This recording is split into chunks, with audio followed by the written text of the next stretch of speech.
Hello, hello. How is everybody doing? It is, what is it? Is it Tuesday night? Wednesday? No, it's Tuesday night. Yeah. Tuesday night lives. It's not off-centered. We're going to just kind of do these. I want to get back to doing these, just meeting people in the hobby and catching up with people, other content creators, other collectors, other hobbyists, etc. So I'm happy to have Rahul from AIH Sports YouTube channel. I really enjoy watching his channel. And so I'm going to go ahead without further ado. I'm just going to go ahead and bring him in. 1 second. Rahul, how's it going, man? Hey Dustin, how's it going? I can't believe I'm on your program, man. It's the great personal finance dad. Oh, I don't know about all that, but I appreciate you saying it. No, I've been watching your stuff too. You've been so consistent with your content, and I really enjoy the topics that you've got a lot of outside of the box thinking type stuff that I really, really enjoy. So thank you very much for joining me. Yeah, thanks for having me on. All right, let's see who is in the chat. Brian Sherland, of course, he's got to throw in his Bucks crap, and Brady's back on track. Yeah, but they played the Giants that are struggling. Although the Saints played, the Saints lost to the Giants. The Saints have basically beat every good team and lost to all the bad teams. But what can you do? Ryan McClanahan, good to see you. Yeah, we got Thanksgiving coming up. Troy, good to see you, buddy. Stephen Ryan. Alex, the global sports card investor over there in Australia. What time is it in Australia? Is it 12 hours difference? It's like 9 a.m., something like that. Ryan, good to see you. And Jacob Spang, good to see you, man. Happy holidays. Hobby Champs, what's going on? All right, so we're going to do the obligatory. How did you get into the hobby? Did you start off as a kid and get back into it, or have you been doing this for a long time? How did it start for you? So when I was a kid, maybe around 10 years old, my older cousin, he had collected cards during the junk wax era. And what happened was he didn't want his cards anymore. So he told his mom told my mom, and then my mom gave me his old cards. So I like looking through some of those cards. He had, for instance, Bernie Williams with the Yankees was really popular at that time. So I like cards like that. And I remember one of the cards that I got was a Mark McGwire. I think it's an 86, 87 card. And he was hitting bombs like crazy in 1998. And I'm like, oh Yeah. man, I just hit a gem. But in reality, the card was a little dented and it wasn't his real rookie. It wasn't the rookie out there. So, yeah, so I got into looking at those type of cards, collecting them when I was younger. And then fast forward to maybe 2018, and my wife is an avid Funko Pop collector. I'll show you what those are for those that don't know what they are. This is Mr. Tom Brady. This is with his Bucks uniform. I just got this today, by the Nice. way. Yep. Okay. And then I know you're in New Orleans or you're in Louisiana, I believe, right? So this is your I'm in North buddy Carolina. Drew Brees, Yeah, right? that's Breeze. Yep. Yeah, I'm in North Carolina, but I'm a Oh, you're in North diehard. Carolina, my bad. But you always But talk no, about the but I've Saints. been a Saints fan for 35 years. So yeah, absolutely. Okay, That's there you cool. go. Yep. So we found a dude who was selling Funko Pops on OfferUp. He was at an antique store. He's a dealer there. So we ended up going down there just so, I could buy some Funko Pops for my wife. But I found out at that antique store, there were many dealers selling sports cards. And I was like, wait a second, this is what I used to do as a kid. And then I was going through all the cards, and then I saw a Tom Glavine rookie. And I was like, even though it was a junk wax era, I was thinking to myself, hey, there could be some investment potential in some of these cards, and not the junk wax era cards, but other cards. So that got me going into, who should I look into from an investment perspective? Because I thought to myself, okay, collectibles will be a good thing for the rest of my life because there's so much debt out there, interest rates are low, so that should bode well for collectibles. So I was thinking, oh, Derek Jeter is going to go to the Hall of Fame in 2020. So then I started looking, researching his cards, and they were dirt cheap in 2018. I don't know if you got back into the hobby at that time, but everything was so cheap. The stock market was going down. So I found a bunch of good deals on him. And then later on, I was looking, hey, who's going to be in the Hall of Fame the next year after that in 2021 is Peyton Manning. So I started getting more interested once I saw, there's something going on here. And the market went crazy in 2019, 2020. So yeah, I got back in like first quarter of 2018, and I bought up stuff that, you know, as a kid, like could never afford. Jim Brown rookie card, Joe Montana rookie card. You know, and I was also just really kind of intrigued by the grading, you know, because when I was a kid, there was no grading. It was junk wax era. There was no PSA, no BGS slabs. And so that part, I just did a really big, you know, deep dive. But honestly, I also got back into graded comic books at the same time. And, you know, kind of speculating on that, like who's the next villain going to be, and trying to get ahead of the Marvel movie or whatever, and getting the comic books, the first appearance of whatever. And that was really fun. But the one thing with sports cards is I was like, you know what, the prices don't really back at that point. I was like, the prices don't really move that much. So if I want these cards, I'll just come back and get them later. Like, you know, there's like certain cards where I was like, man, I'd like to have it, but it's like I'd rather buy the comic book now because I'm worried that if a movie comes out or there's, you know, speculation, then the volatility is going to hit that particular comic book. So, you know, I wish I had gone all in on sports cards, of course, but because in 2018 the price movement was not the same, and maybe it was on like the higher end stuff, but I wasn't operating in that. I was like in the, you know, really like the $100 to $500 range, or $50 to $500. But yeah, I just felt like, you know, that stuff will be there. You know, I can get this at any time, you know, and that was a mistake, you know, for a lot of stuff. I saw that you picked up, I saw you showed on your channel, you picked up, I think, Bowman Chrome Brady's at a great time. Didn't you, a couple of years back?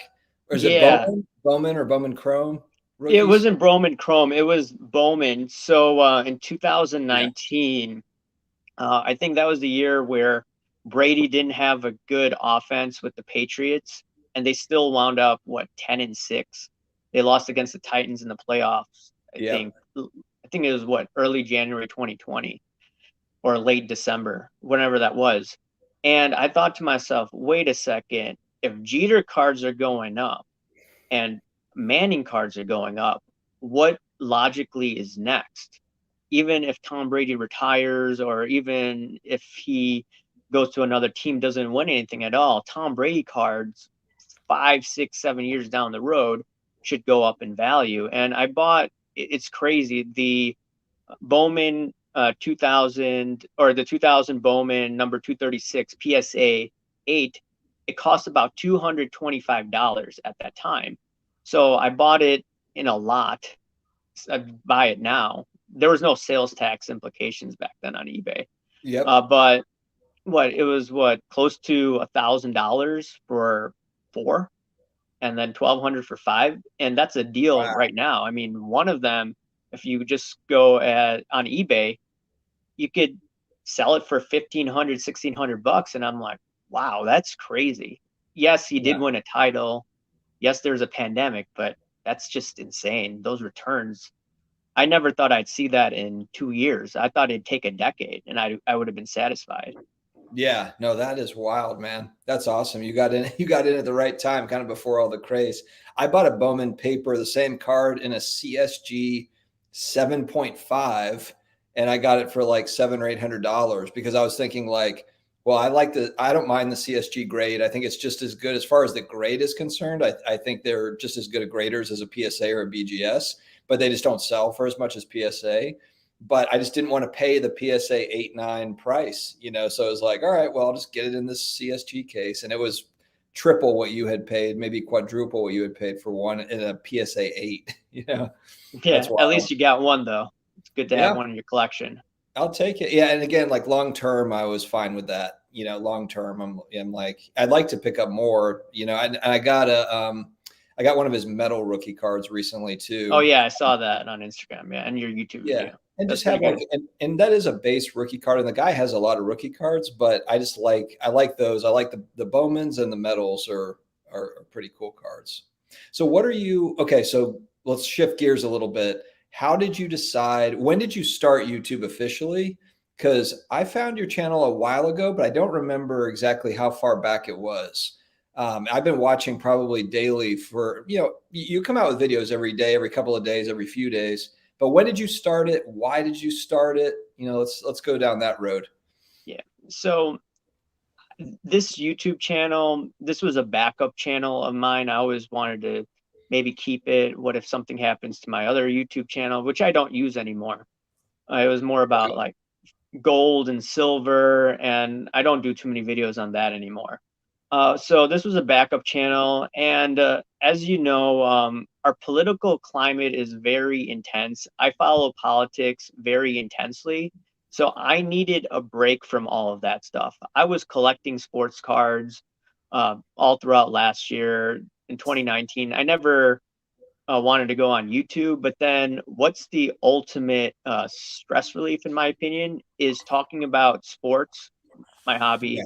sports cards, and then another element is finance. I follow all this sort of things that you know about, and I just did this more of a stress relief and just to have fun. And you did a video today, or you released a video about how sports cards and collectibles is an escape, and you could take the negative energy, whatever's besides you, and you could turn into a positive, which you've done a really great job at.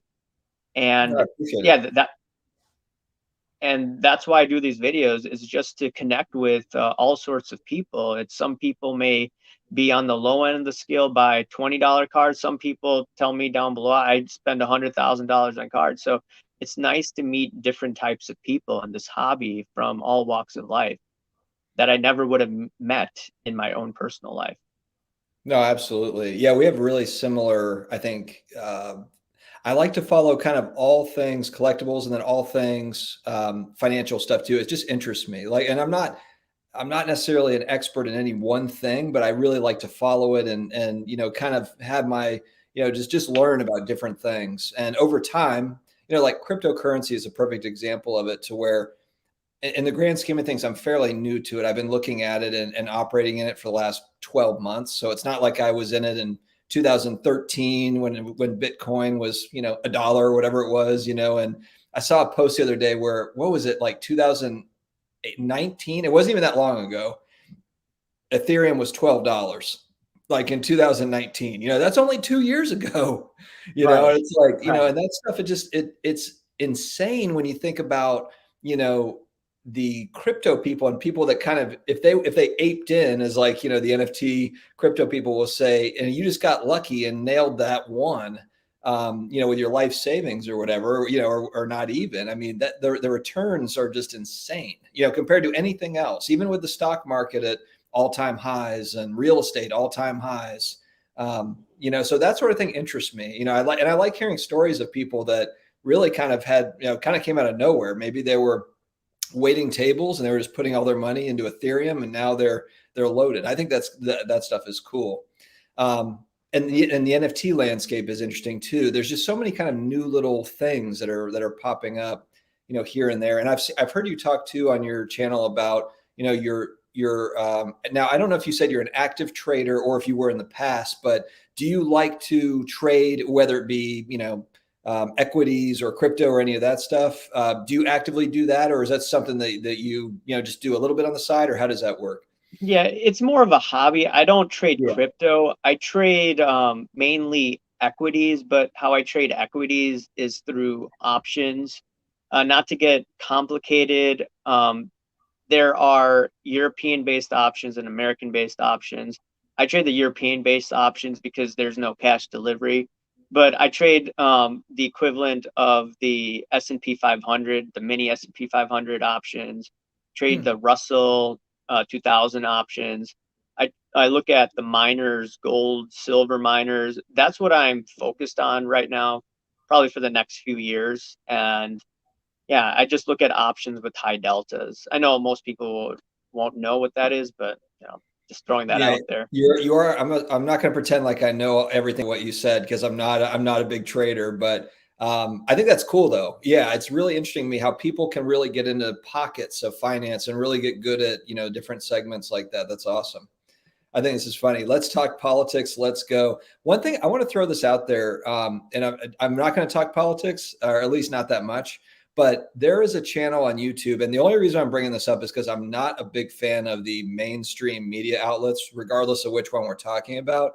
But there's a channel called Breaking Points on YouTube, and is it Breaking Points? Wait, let me just make sure that I'm saying the right channel here. But it's two people that host it, and one of them is kind of like moderate Republican. The other one is more of a progressive Democrat. But the one thing about both of them is they're excellent about really kind of looking at all angles of an issue and really breaking down, facts. Facts can get lost in all of it, regardless of which side you're on. But I would just say check them out if you're looking for kind of just an independent news source, just a different. They're not beholden to big corporate America. They're not owned by a larger parent company that's dictating down to them what to say and what angle to take. And it's pretty refreshing. And there's a lot on YouTube and in a lot of these places you'll find these types of independents. But what I've found is that a lot of them are real, kind of like shock radio, where it's like it's more about just kind of getting attention. Whereas these guys, they really they do a good job and they know what they're talking about. They really know the issues well. So let me just make sure I'm saying the right thing here. Breaking Points. If you haven't checked that out, give them a shot for newsy stuff. Try them out. Rahul, we kind of went off topic there for a minute, but how do you feel about, establishment news or any of that type of stuff? Do you have kind of a, and not to get into the whole political stuff, but right. Any independence or anything anything you want to add on to that? Yeah, I don't trust the media as it is. Yeah. I follow them intensely for the past decade. And usually with some family members that follow it religiously, I try not to get into conversations with them, because ultimately the best way for me to figure out information is to do my own research. And sure, I listen to everyone, but at the same time, when these news outlets get paid by these advertisers, and no offense to advertisers, they have an agenda. So if you start bashing them, then you're going to be in big trouble. And right, yeah, and not to get into specifics, but the NBA has issues with that right now with Enes Kanter, but I'm not going to get totally into that topic. Yeah, no, you're right. It's just a weird time. It's a weird time. Exactly. You can't have it's too bad you can't really have like proper discourse without it just like gets blown up. It turned into a shouting match. And unfortunately, I've done that before, but now I'm trying to get better and trying to maintain composure if someone who has a different point of view, and you could talk about it in a more civil manner. And that's what needs to be done now, in my opinion. Yeah, agreed. Which is better long-term, cards or comics? It's kind of tough to say really, but I think that depending on which cards and which comics, I know we talk a lot about like the GOATs, we're talking about Tom Brady, Rahul's wearing a Michael Jordan jersey, I mean, there's something to be said for, I think, the kind of the safer plays. The problem though is price point with all this stuff too. It's like, if you're like, all right, I'm getting into cards, I'm ready to get in, what should I buy? Like 86 Fleer Michael Jordan PSA 10, but it's like, yeah, but look at the price point today compared to where it was 2 years ago. I mean, it's wildly higher than what it was. It was literally a $30,000 card 3 years ago, the Jordan PSA 10. And now it's what, 300 plus, up to 750 or whatever it went to a couple months ago. So, and same with like comic books too. I do think though, I've really been trying to think about getting into more of like Grail type stuff. With comic books, some of that stuff is still within range.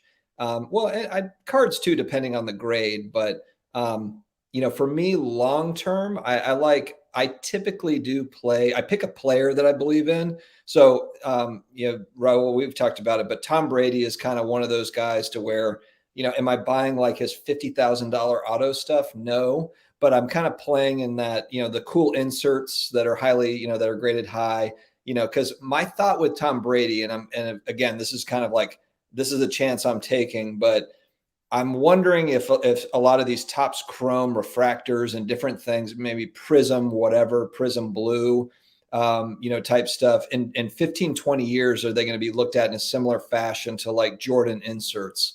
or some of the big, the Kobe Bryant inserts or whatever it is, I mean, so I'm kind of collecting Tom Brady like that, to where I'm just picking up where I feel like there could be some value, but his stuff is not cheap. And I say that on my channel too. It's like, I don't feel like I'm getting like amazing bargain deals. I don't think that they're really to be had right now in this environment. But what do you have a take on that, Rahul? Yeah, going back to you're talking about Jordan in response to this individual. So I saw on Probstein some dude a few months ago. I just found it today. Some dude paid millions of dollars for 14 PSA 10 cards, and in the title it said you can control the market. So I looked at the price. Some dude paid on average, if the sale went through, $500,000 per Michael Jordan 1986 Fleer 86 or Fleer 86 PSA 10 cards. So 14 of them, he bought at $500,000. While on Golden the other day, I think it sold at what, $370,000. So yeah, I mean, people will love to buy these cards even if they're overpriced. And in terms of Brady, yeah, even if the market tanks, like I believe it will in a few years, the Brady cards, they should hold in value unless they try to come after Tom Brady for whatever reason, because he used deflated balls or because Belichick cheated and they found out more cheating scandals. So Yeah. that's the only risk that I see with Tom Brady. I'm still amazed that he's playing at a phenomenal level at the age of 44, but I did read something which is quite interesting about Brady. He was doing a tee off with Barkley and a few others in 2019, and he was running sprints before the tee, few hours. And Barkley asked him, "What the hell are you doing?" And Tom Brady's response was, "I'm trying to win another Super Bowl." So it may just be he's trying to do everything right, not eat sugar, and that's why he's in great shape.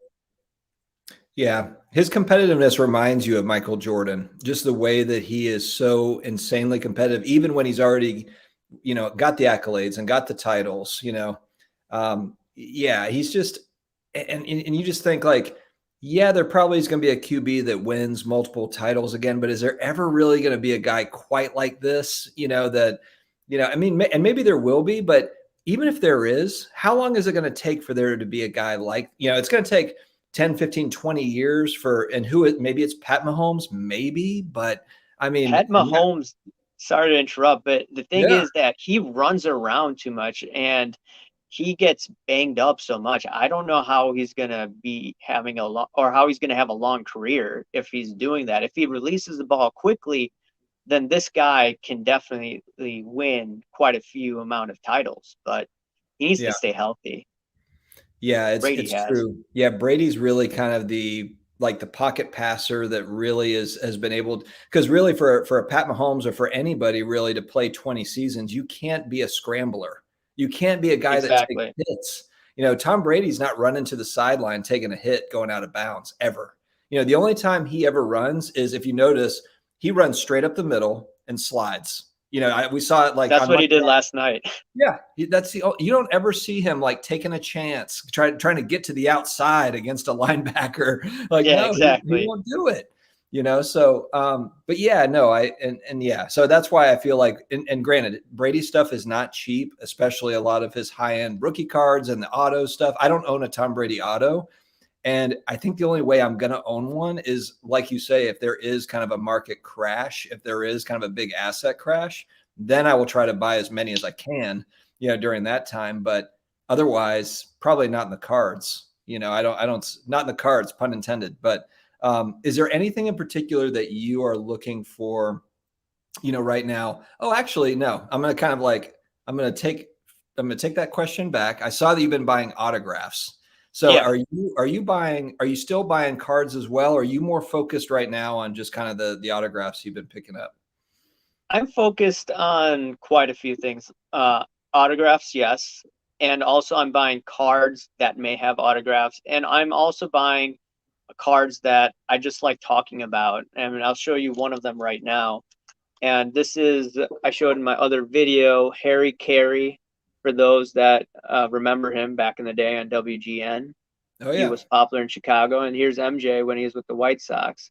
This was probably during an interleague game in 94, 95, 94, when there was no interleague play. So the Cubs and the White Sox always had a scrimmage. And yeah, this just reminds me of my childhood. So I'm just buying things that may not make money, but this is just more nostalgia based. But yeah, like for autographs, it also has a Chicago theme to it. This is the one and only Worm, Dennis Rodman with the WWE.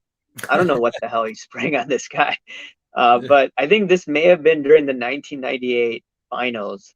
So yeah, I'm just buying all these autographs. I have more here that remind me of my childhood, or that just are frankly pretty nice. I mean, I got this for what, $25 of Ditka, even though I didn't Oh, see I wasn't alive for the Super Bowl. So it's that's just like cool. stuff like that that makes me feel good. And one last autograph I'll show you. This is Chester Bennington of Linkin Park, my Yep. favorite band growing up, helped me through stressful times. And this is not authenticated by PSA, all of them were. But, it's just stuff like that where, I come to my room, I see it, I'm like, oh, this is nice. And I could talk about it with you and other content creators as well. Yeah, that's awesome. I mean, that's what's really cool about collectibles in general is usually for stuff like that, there's always a story behind it. There's always like, I remember this band when I was younger or whatever, college days, high school, middle school, whatever it was. So yeah, that is really, really cool. Um, oh, Brian, I need a nose ring like Rodman, huh? Interesting. Okay. I might be able to pull it off. We'll see. Just which on this side or this side? Does it matter? Probably doesn't. All right, Rahul, you're getting, I wouldn't say called out, but explain your tank comment. For me, I'm going to just take it real quick. I do think that I hear you, PSA slab guy, 120-year history. It's not as if the entire market goes to zero. In my opinion, I think there's always going to be cards that are relevant, always, more than Yeah. relevant, frankly. But just like with the majority of cards, new product comes out. I mean, 95% of those players / cards are Yeah. not going to be worth money in the long run, not big money. But even with important cards, I think it's not impossible to think that we could go through kind of a bearish couple of years or few years where maybe things are down, but then they come back up. It's kind of like my thought behind it. But Right. go ahead and answer kind of your thoughts on it. Yeah. So here's the thing. I've listened to individuals that are a lot older than you and me. I know you're a few years older than me. And these individuals went through the junk wax era where, they got hosed. And a lot of them said that the market goes up about 10 to 15% a year. And that's what I was expecting when I got in. And I told you about the story for Tom Brady. And those cards I got for $200, $225. I got approximately what, close to a fivefold, sixfold increase within 2 years. And if you look at, for instance, the S&P 500, on average, I think it goes up, what, 10%. So I'm looking at it, okay, I made 500% within what, a short period of time, where in the S&P to get those type of gains, it could take what, a decade or two in a bull market. So I'm looking at it, okay, there is something called mean reversion in terms of numbers, markets, etc. So I expect this to happen, and you could see it's happened with some of the cards out there. I mean, right now with MJ. And one last thing before I ramble on, and I know this may be sophisticated for some, but I have this interest rate chart, a positive interest rates in 2018 over here. And at the time, the market really wasn't going up, if you remember earlier in the show, right? And the thing about collectibles, they tend to do well in a negative interest rate environment, which is right now negative 1.8%. So in the few years when they raise interest rates and possibly a stock market goes down, this line should go right back up. And I expect a correction. And when I'm going to aggressively buy, is when I was buying here in 2018, I didn't realize in 2018 we had these positive interest rates. I just wanted to buy cards because I thought, oh, this may be a good opportunity, like I mentioned before. So I'm expecting that. And I believe even if we have a huge pullback, I'm going to be buying aggressively during that pullback, assuming that I have the funds to do so. So I may be bearish a few years from now, but ultimately for this hobby, the decade from now, I'm still going to be buying for the long term, if that answers the question. Yeah, no, I think that that's good. I think the one thing too that this kind of card, market the last few years, it's kind of forced everyone to take it seriously and do a lot of research on it to where I feel pretty confident if there was a big bearish market, kind of where I would want to be, like as far as whereas like 2 years ago, 3 years ago, I would have been kind of lost in it. I wouldn't have been able to take advantage of certain things. I don't feel like, because I was still trying to get a grasp on what the heck is going on in cards now, whereas, compared to 1990 when it was completely different market altogether. Very, very different. All right. Actually, Yeah. long story short, the 1990s market had a few similar things. I don't want to ramble on, but you Yeah, go ahead. had a huge demand, you had a huge supply, and people were fighting at stores back then and now. I was talking to older people. That happened. And then what I also noticed when this whole thing collapsed in 1994, the Fed was aggressively raising interest rates. And I expect the Fed is going to be aggressively raising interest rates in the next few years because of inflation. So, there's this phrase, history doesn't necessarily repeat, but it rhymes. So Yeah, who I've heard knows? that. Maybe we'll see something like that and we'll see a good buying opportunity. Yeah, no, that's a good point. It feels like with the Fed, we've been on kind of the 12-year bull run since the 2000. If we're looking at equities, you're just go back to the Great Recession, 2009. We've been on upward swing ever since, and it's just interest rates held down forever, basically. And it's like at some point, does that ever change? And I feel like there's always kind of elections getting in the way of a lot of this. And I know the Federal Reserve is sort of, they're operating independently of like the White House and everything, but there's a lot of political pressure all over the place for all of it, so it's like no one wants to adjust it, and then stock market drops and then they're blamed, and it's like, but that's just kind of part of it. But you're right. I mean, I think that for to have kind of a more healthy market, that probably needs to happen, in my opinion. Yeah, you can ramble on. Brad does nothing but talk when we go on. So, actually, guys, too, I don't know if I mentioned this in the beginning, but about 2 or 3 hours ago at my house, the internet completely went out. So I'm actually at my sister-in-law's house. Even though it's the same looking background, it's actually different. I'm at my sister-in-law's house because the internet is completely done until Friday, when a technician is going to come out and save the day, hopefully. So we will see what happens. All right, PSA slab guy. In my opinion, an underrated factor long-term is more collectors, investors internationally. It's very hard for them to grade, but eventually it'll be easier with less friction. I really actually kind of agree with this take, PSA slab guy, because I do think that if these companies that are pumping all the money in, if we're talking about a Fanatics, if we're talking about, just and even the grading companies with PSA, if they're really looking kind of big picture, long-term, how to grow, the international audience is that answer. If you look at kind of where can we, okay, maybe, we're making all that we can make in the US as far as demand goes, but yeah, look to Asia, look to Europe. I mean, there's got to be pockets. Australia is huge for cards. Where Global Card Investor. Wait, I didn't say it right. Let me go back up. So Global Sports Card Investor. Yes. Alex, Global Sports Card Investor, is always talking about more opportunities in Australia.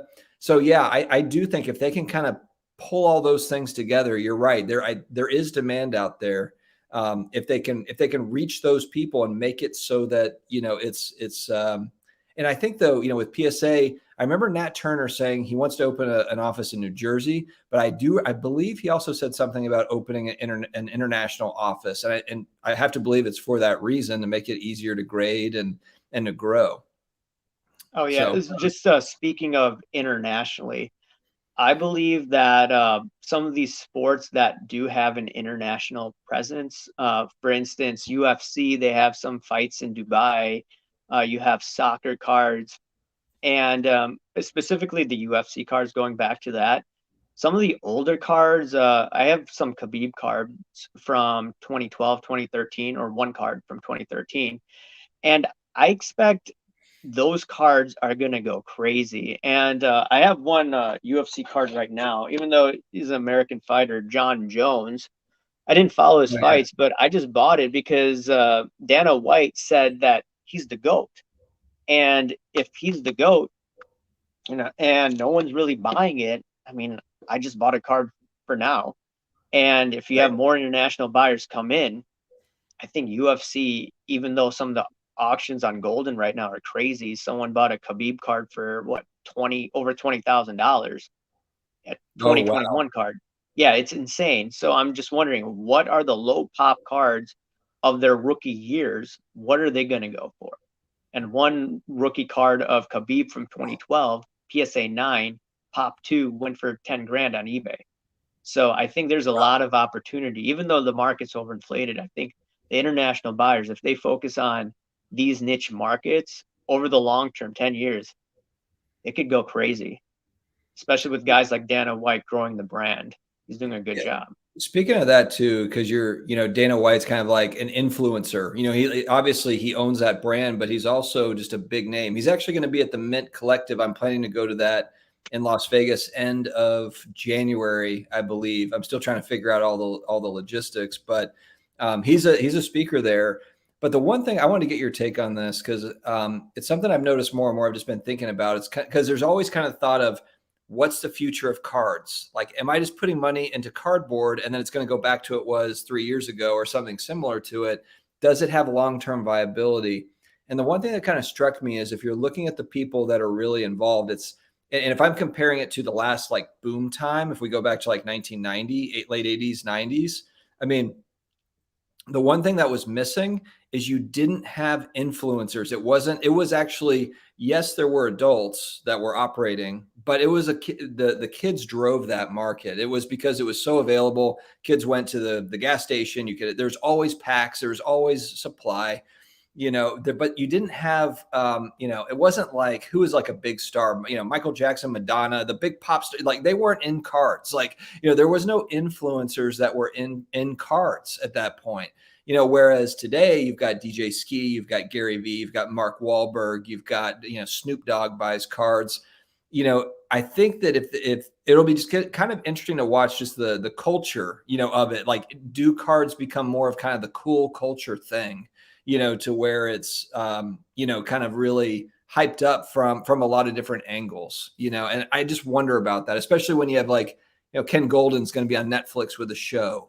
Is it just going to become more cool mainstream, longer than just this kind of like 2-year blip, that we saw over the pandemic time period? Do you have any thoughts on that, on the influencer market? Yeah, I think the influencers play a huge role. If you look at, for instance, Gary Vee, he was talking about sports cards at the pandemic, March 2020, and then all of a sudden, with his millions of followers, a lot of them start getting into sports cards, and a lot of them happen to be high net worth individuals. So even like I said, if you have a blip, these influencers are definitely going to encourage their followers to get into sports cards, because this is an alternative form of an asset. And I'm just looking at real estate right now.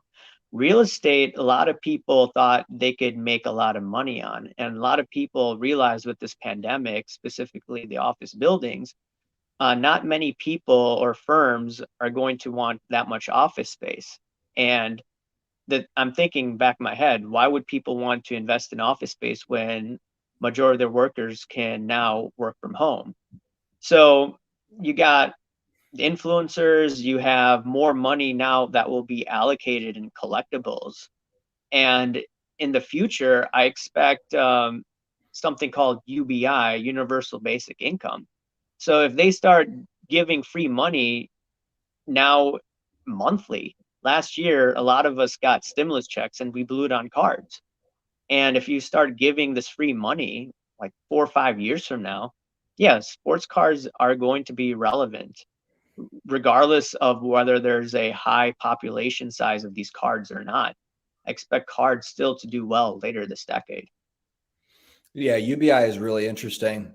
I mean, I've seen different things with UBI, to where it replaces the current welfare system, to where as opposed to people kind of having to like work the system to gain more welfare, instead it's just like, here's the money, like we're not going to do all the other stuff, but here's the money. And maybe they do keep like portions of food stamps and some of the other things, but it's interesting, though, just kind of turning that on its head and debating that. You're right, though. It will be interesting to see kind of where that goes and if that catches on, the whole UBI thing. And then will it be means tested, or will it be kind of a blanket, here's money to the country, and we'll see what happens. I don't know. We will see, man. Yeah, that whole stuff is going to be it's going to be wild. It's going to be quite interesting. And I think they're testing it out in a few cities right now. I think Oakland, I think here in Evanston, I can tell you, if I get some UBI, it's going to cards. Oh yeah, same here. Unless I can't pay my rent or my mortgage. Right. Yeah, that's definitely going to go into sports cards. Good point. That's a good point. All right, Hobby Champs. The air that expelled from Gary Vee's head when Zuck was uber soft and NFTs good. Oh, during the interview. Yeah, no, I know what you're. Yeah, the whole made it. Honestly, that's so. I'm not not a crypto expert at all, and a lot of the NFTs kind of scare me because I see people throwing down like 5 ETH for panda bear head, whatever, like orange panda, 30 grand. I'm like, what? Like I mean, and I maybe thought that Bitcoin was really stupid in 2013, so I didn't put any money in it. And I was the real idiot not getting into it. I didn't get into it because this one exchange, Mt. Gox, went belly under. And I was like, no, I'm not dealing with it. People lost their life savings in Mt. Gox. But, I should have still stuck with Bitcoin and found a different exchange. So, we may laugh at NFTs, but who knows?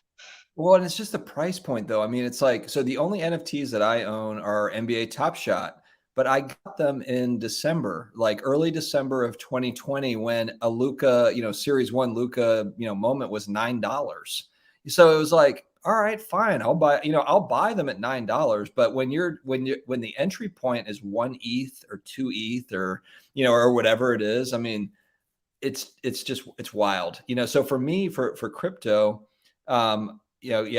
Hobby Champ says crypto over NFTs right now. And not that I don't think the NFTs are viable and a thing, but I think that I want to see it kind of weed itself out, though. I want to see kind of like, it's been like this. I want to, it's going to do this. I think it's going to come back down, and then it'll figure itself out. And then I think there will be an actual viable market there. But I've just been focused on the cryptos that back up the NFTs, because I think the NFTs are a thing, and I think the meta world, the virtual reality world that we're all going to be living in 5 years or 10 years or whatever it is. I'm just going to put the goggles on and I'm going to be gone. Right?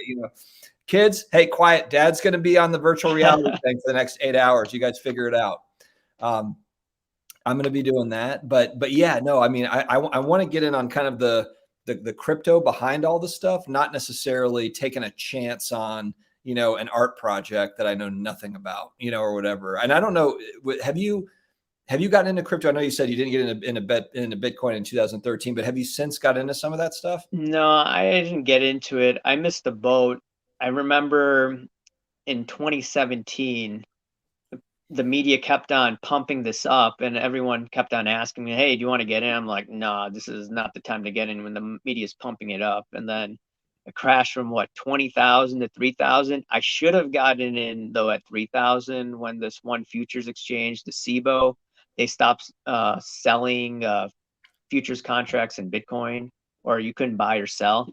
So that was definitely a contrary indicator. And I should have gotten that point, but now it's over $50,000, and sure, it could go over $100,000. But I look at Bitcoin and I'm thinking, what if the Fed comes out with their own crypto, or other countries around the world So what happens with Bitcoin? Does it become irrelevant at that point?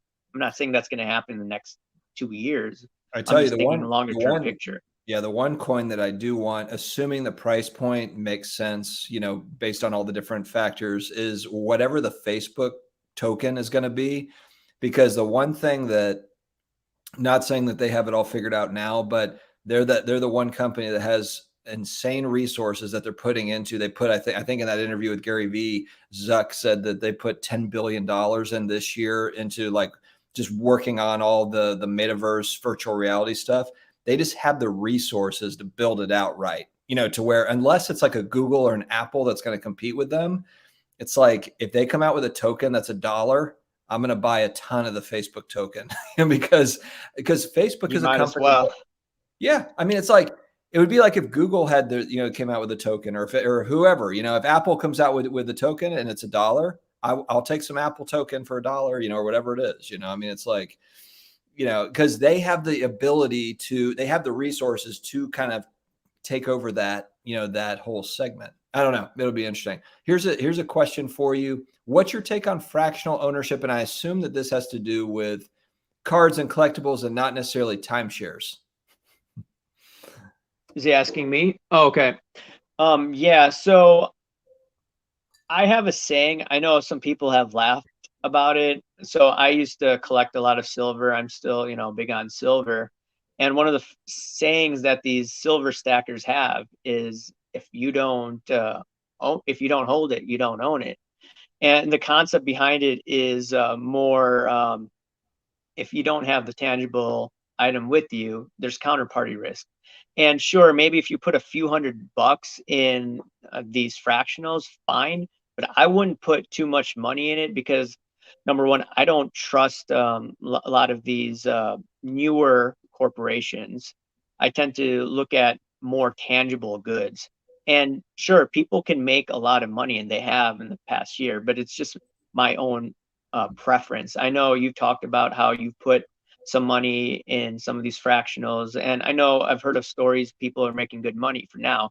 It's just that I am more of a tangible person. I like, autographs and tickets and, stuff Yeah, like you want that. a little bit. Yeah, I've got very little in fractional, but I've dabbled in it just to try it out, just kind of see what happens. I've got, yeah, in total, I think I've got $400 in fractional. So we're Yeah, not talking about, that's fine. yeah, nothing crazy. Yeah, I think the big thing about it is valuation. It's like, what did they buy it for? You know, and that's over the last 2 years. I think that's the one thing that's kind of tricky is finding, you know, those high end items where you feel like they paid a price where you could make money on it. You know, a lot of yeah. times you look at like where it's being offered and it's like, I don't know if I like that. You know, I mean, like I feel like they might have, it's kind of like what, Overpaid. Yeah. yeah, it's like Speaking what of, Hobby Champ so says here. They might have overpaid, and that's where you really have to be careful. You kind of pick and choose. Like, I think exactly. this, I think they got in good on it, or they didn't do good on it. It's like, or they didn't. You know, that's it. Yes. So speaking of, so I bought this one Floyd Mayweather BGS 9.5 last year, and the prices were somewhat affordable in what before June of last year. And then with fractionals coming in, where you could have previously bought a PSA 10 Floyd Mayweather rookie card for about $1,500, right around the low of last year. And this fractional company paid $36,000 based on this golden auction. And then the price below that was $34,000. So if a fractional company has a $36,000 Floyd Mayweather card, and then they have a bunch of people buying, shares of it, sure, if you put in $100, okay, that may mean nothing, if you lose that money, but wouldn't you want to buy a card where the fractional may have bought it at 1/10 of that price compared to $36,000, even though that's not a lot of money in terms of fractionals, but it's like you said, where did they buy it? And if you do research, if they bought it maybe a few years ago or right at the lows of the pandemic, maybe you want to invest in something like that compared to something where they may be underwater in. Yeah, that's kind of an interesting thought. You know, because if you think about like if you just go look through all the fractionals, and again, I don't know like fees and everything with all the different companies or whatever, but if you go back and just look at the assets they bought like prior to 2020, in 2020 or previous, they're probably doing better. They're probably actually doing pretty good. So maybe that's a spot to kind of like to look at. Anything that was purchased this year, you really have to look at where it is. No, I agree with that. That's going to be big. Is just where did they buy in? Guys, let us know if you have any more questions for Rahul. Definitely throw them into the chat. Not that we're going to end it like right now, but we're at 50 minutes now. So I just want to make sure if there's certain questions that you want to ask, go ahead and get them in the chat as soon as possible, and we will do our best.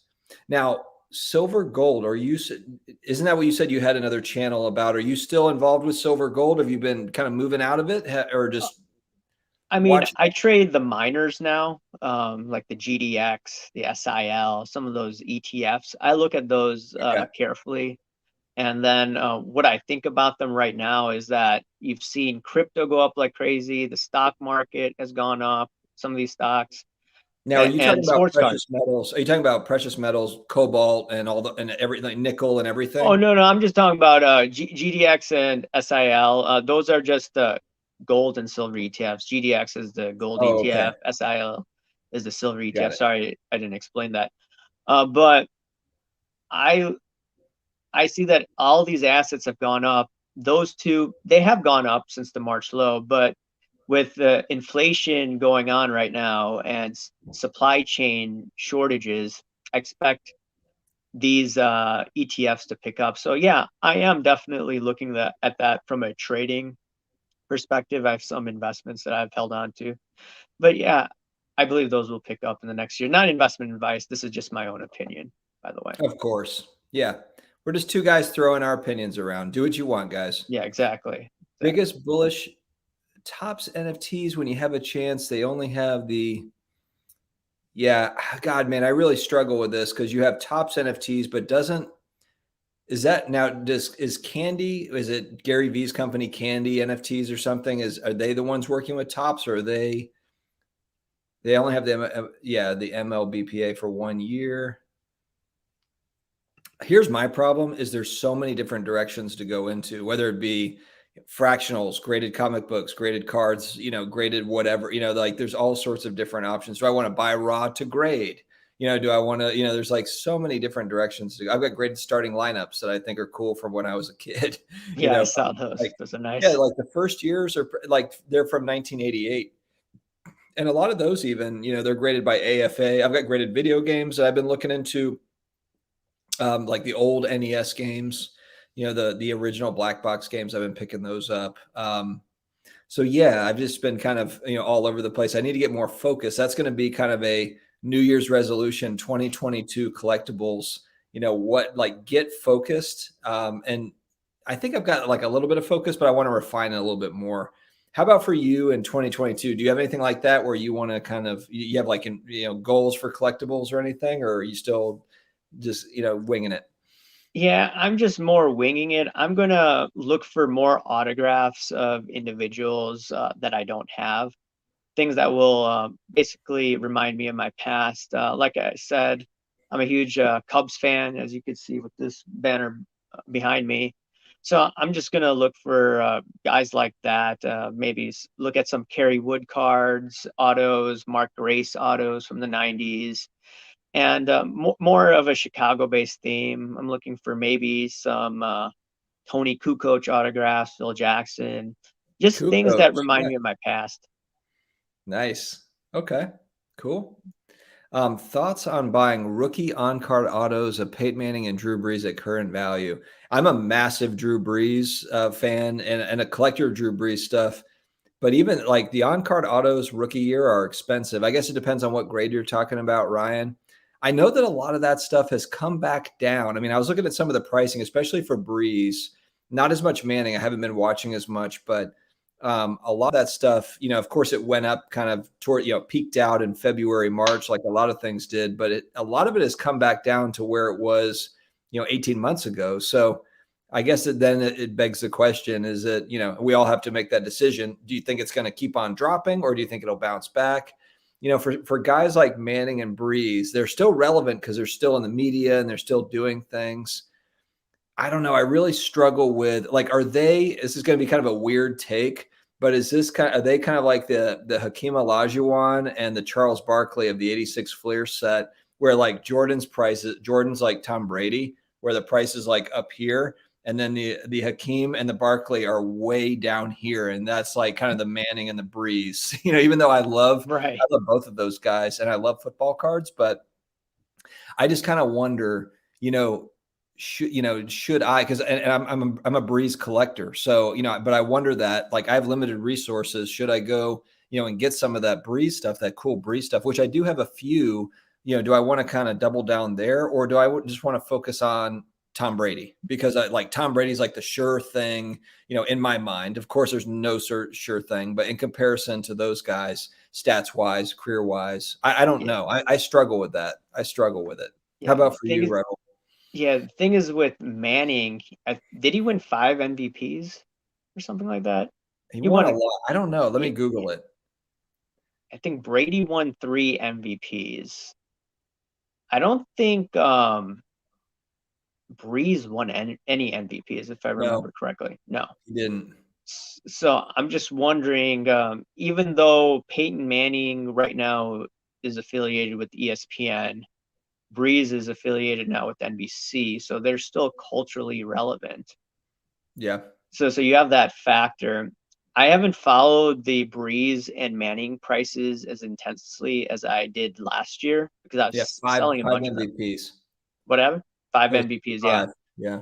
So the thing about Manning, I remember I was selling these 1998 Chrome PSA 9 cards. I forget which card number it was, but these cards were $50 in 2019 when I told you I was buying them, and they went to 300 some bucks last year at its peak, and I don't know where it is right now, some of those cards. So, and they had a high population count. A lot of the Manning cards had high pop counts because they're late 90s. So that's one thing. I mean, I do have a Breeze card. It's not an auto, but it's the number 229. Are you familiar with that card? It's I think the second best card. Chrome? Yeah, is it the top? Yeah, Topps Chrome Refractor. The refractor, yeah, that's a nice card. Yeah, that has a low pop count, and right now the prices went down after it retired, and I should have sold it then and maybe bought it right again now. But if it's a low pop count of 1,000 raw cards, and there's only a few hundred graded, I mean, there could be opportunities with that. But this is not investment advice, but I'm just thinking out loud. If I had funds, I may just buy another one of those.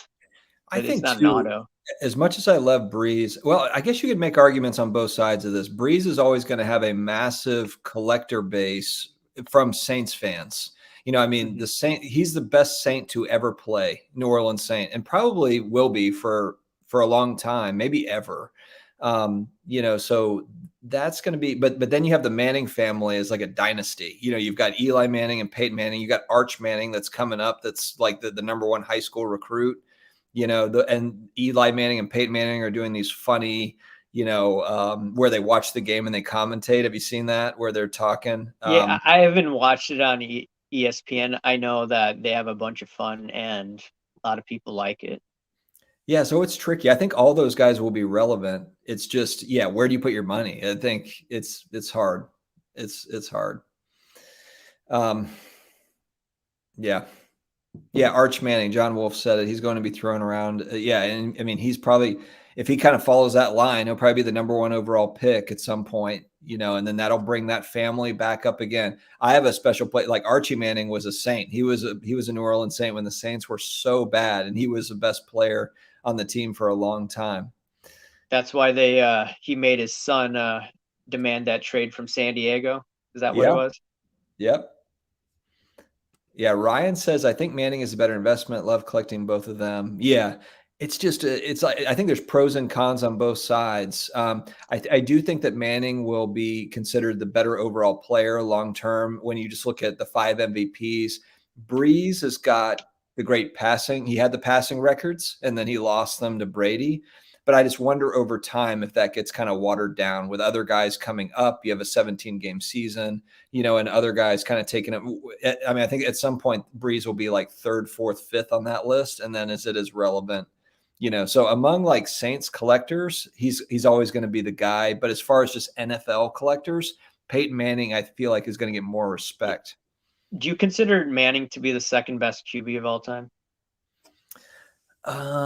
Because that's what people are saying. And then Breeze didn't make the top 10 for some of the people that I was following last year. So that's just the other thing.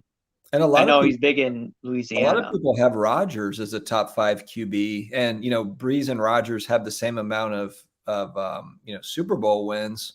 3 MVPs. I think Rodgers he gets all the love, but granted, he's also just physically, he's just a better, I don't want to say better athlete, but he's more flashy. Breeze is just very methodical. He just methodically got it done. Whereas Rodgers has got Hail Marys on the resume and, crazy plays. And the thing about Breeze, like he's 6'0", and I'm not like bashing his height, but I'm just saying I'm not a tall guy. But the thing with him is they say quarterbacks that aren't 6'3" to 6'5" have a harder time. So that's why Breeze had to be more methodical, like you were saying. And I think Rodgers is taller than that. I don't have his height. But, that's why he could be more flashy.